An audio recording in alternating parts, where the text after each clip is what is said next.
Listen to part of a lecture in a literature class. Before I continue, I want to sketch in some of the significant events of the life of the writer Jack London. This biographical outline is really just to give you a general picture, so that you can perhaps appreciate how his life and work were related. It's quite clear, I think you'll agree, that the kind of life London led really did show up in the kinds of stories he wrote. But before I go on, I want to remind you all that on Tuesday I'll be presenting an overview of London's major works. So in preparation for that, I'd like you to read his small masterpiece, To Build a Fire. Okay, now where was I? London was born in San Francisco in 1876. In fact, he never knew his real father, who had left his mother before Jack was born. Biographers have suggested that the anxiety London felt at not knowing the identity of his real father is clearly shown in the themes of many of his books, which often deal with the struggle for survival and the harshness of the natural and human world. So, I think it's true that we get a feel in his stories that London is often trying to make sense of the difficult events of his childhood. As a young man, Jack worked at various jobs, some menial and dangerous, and often adventurous. For example, he sailed the Pacific, worked on a fish patrol to catch poachers, raided oyster farms, prospected for gold, joined an army of unemployed workers, and even spent time in jail. Now, why is all this so significant? Well, it really comes back to the way London used his life experiences in the characters and themes of his stories. In light of the often harsh experiences he dealt with in these kinds of jobs, I think we can also understand what attracted him to socialism and the struggle for improved social and working conditions. London's learning was gained largely outside of institutions. In other words, he learned mainly from experience, but was determined to improve himself and enrolled as a student at the University of California. However, he dropped out after one semester due to a lack of money and perhaps disillusionment with university life. Any of you feel that way? Of course, it's true that he was always a keen reader and studied the works of other writers in order to learn to become a writer himself. I think we can say that he consciously chose the life of a writer in order to escape the unpleasant prospect of manual work. The adventurous life he led provided him with a great deal of material from which to create imaginative literature. Most writers and intellectuals, of course, know about the struggle for survival only from their readings and observations. London, by contrast, experienced poverty, struggle, and danger firsthand.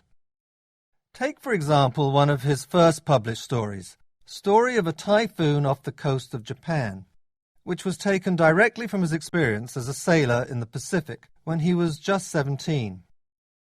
It is clear in this story, as in so many others of London's, that we, the readers, feel the directness of his writing, and this, I think we can say, is because he wrote about what he knew and experienced so deeply. Now, at first, his submissions to publishers met with very little success.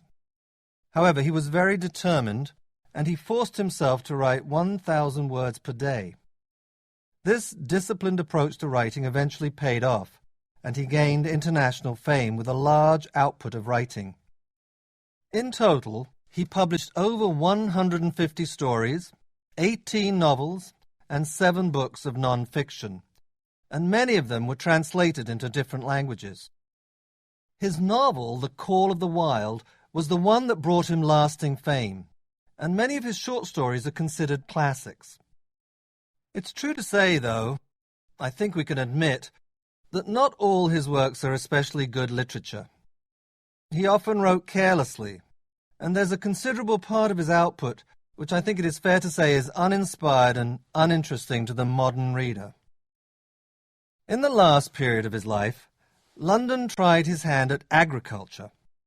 Much of his later writing, in fact, is concerned with the pleasures of country life and the satisfaction to be gained from earning a living from the land.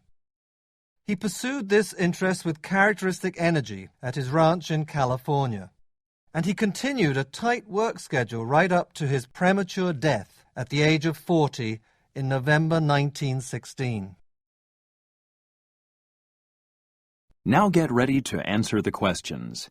You may use your notes to help you answer. 18. What is the lecture mainly about?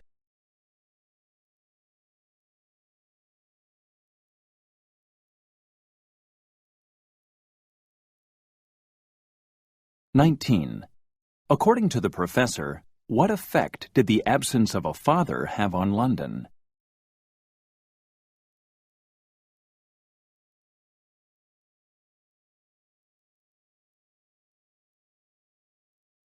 20.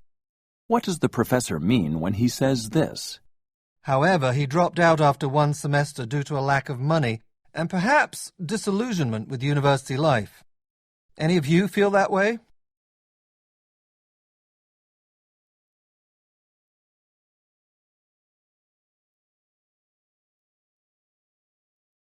21. Why does the professor think that London read so many books?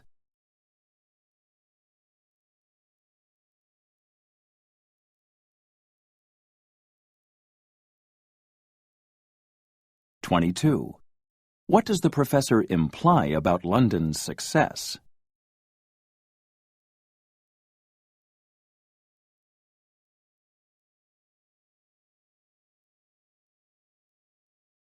23. What does the professor think of London's work?